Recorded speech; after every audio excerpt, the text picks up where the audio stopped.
Last time, we saw Abraham's servant travel across the desert to find a wife for Isaac. He found Rebekah.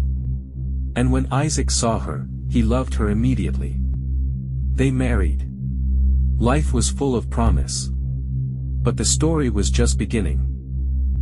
But years passed, and there were no children. Isaac loved Rebekah deeply. Watching her pain broke him. So he fell to his knees and cried out to God. God heard him. Rebekah became pregnant.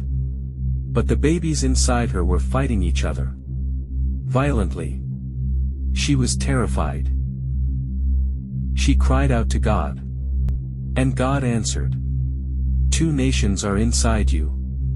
The older will serve the younger. Nobody understood it yet. But the story was already written. Then immediately, a tiny hand shot out, grabbing Esau's heel, refusing to let go.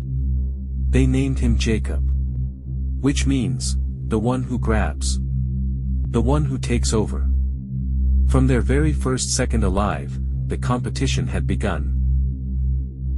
Jacob was different. Quiet. Patient. Always thinking. Rebekah's favorite. Same family. 2 completely different destinies. Esau grew up wild and fearless. A hunter. Isaac's favorite son. One day Esau returned from the desert. Days without food. Without water. He was nearly dead. And then he smelled it. Jacob's red lentil stew. Jacob saw his chance. Give me your birthright, and I will give you the stew. The birthright meant everything. Double inheritance. Family leadership. God's blessing. Esau said, "What good is a birthright if I am dead right now?" And just like that, he gave it away. For a bowl of soup. Isaac grew very old. Nearly blind. He knew his time was ending. He called for Esau. He wanted to give him the family blessing before he died. But someone was listening at the tent door. Rebekah had heard everything. And she remembered what God told her before the boys were born. The older will serve the younger. Jacob was supposed to get this blessing. So she made a plan. She dressed Jacob in Esau's clothes. Covered his smooth skin with goat fur. Isaac was blind.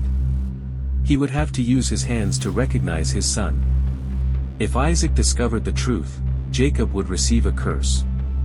Not a blessing. Jacob walked in. Heart pounding. Every step a risk.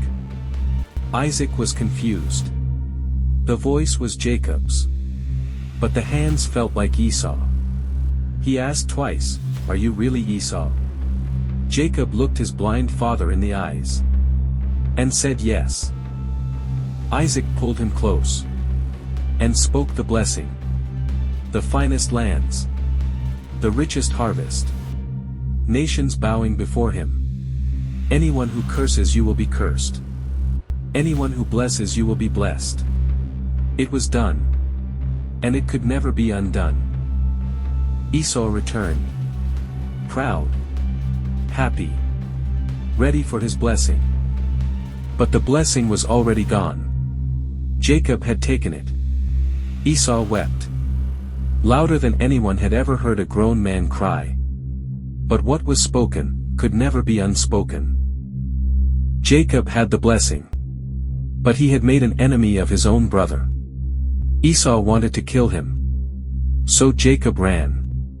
Leaving behind everything he ever knew. 2 brothers. 1 blessing. The older will serve the younger. Just as he said.